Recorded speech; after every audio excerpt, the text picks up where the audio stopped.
Hello అండి, welcome back to our channel. ఈరోజైతే బోటీ కూర ఎలా చేయాలో చూద్దామండి. చాలా సింపుల్గా అయిపోతుంది.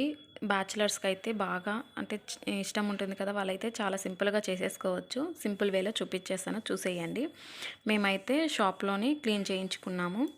షాప్లో క్లీన్ చేయించినా ఇంటికి వచ్చి కూడా మనకి సాటిస్ఫాక్షన్ ఉండదు కదా, అందుకనేసి ఇంట్లో కూడా ఒక 4 టైమ్స్ బాగా కడిగి క్లీన్ చేసుకుంటున్నాము. ఇలా క్లీన్ చేసేసుకొని బాగా బాగా పిసికి బాగా క్లీన్ చేసుకోవాలి. ఎందుకంటే అది స్మెల్ వస్తుంది కదా, ఆ స్మెల్ అంతా పోయేదాకా క్లీన్ చేసుకోవాలి. ఇలా అయితే మేము క్లీన్ చేసుకుంటున్నాం. చూడండి, క్లీనింగ్ అయితే అయిపోయింది. నేను వీడియో పెట్టకముందనే ఒక 4 టైమ్స్ అయితే క్లీన్ చేసాము. మళ్ళీ ఒకసారి క్లీన్ చేపిస్తున్నాను నేనైతే. ఇప్పుడు ఒక దాంతో వేసేసుకొని మళ్ళీ క్లీన్ చేసుకొని ఇలా వేసేసుకున్నాము. ఇప్పుడైతే ఒక కుక్కర్ తీసుకొని కుక్కర్లో వేసేసుకుంటున్నానండి క్లీన్ చేసుకొని.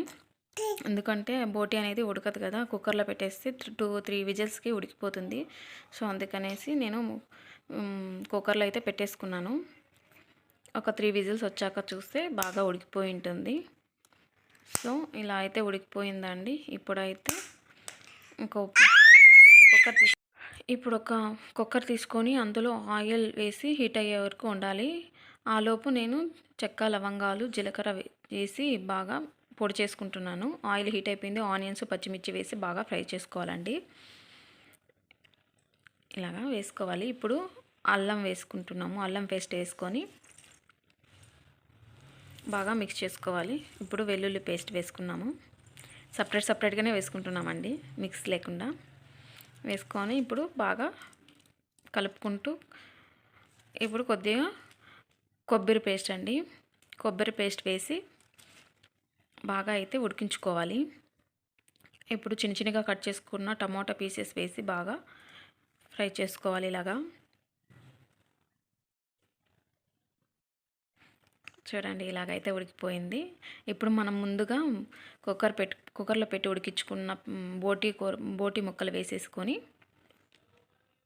బాగా మిక్స్ చేసుకోవాలి. సింపుల్గా అయిపోతుందండి, చాలా సింపుల్ అండ్ టేస్టీగా. అసలు పెద్ద ప్రాసెస్ ఏమి ఉండదు, ఇంతే. ఇప్పుడు కొద్దిగా కొత్తిమీర వేసేసి గరం మసాలా, కొద్దిగా కల్లుప్పు వేసుకుంటున్నానండి నేను. కల్లుప్పు టేస్ట్కి తగినంత సరిపడా కల్లుప్పు వేసుకొని మనం ముందుగా పొడి కొట్టి పెట్టుకున్న చెక్క, లవంగాలు వేసి ధనియాల పొడి, కొద్దిగా పసుపు, కారం పొడి, ఇప్పుడు సరిపడా వాటర్ వేసుకొని మూత పెట్టి ఉడికించుకుంటే ఉడికిపోతుందండి. ఇంతే, సింపుల్గా అయిపోతుంది. కుక్కర్లో చేశాను నేను అయితే.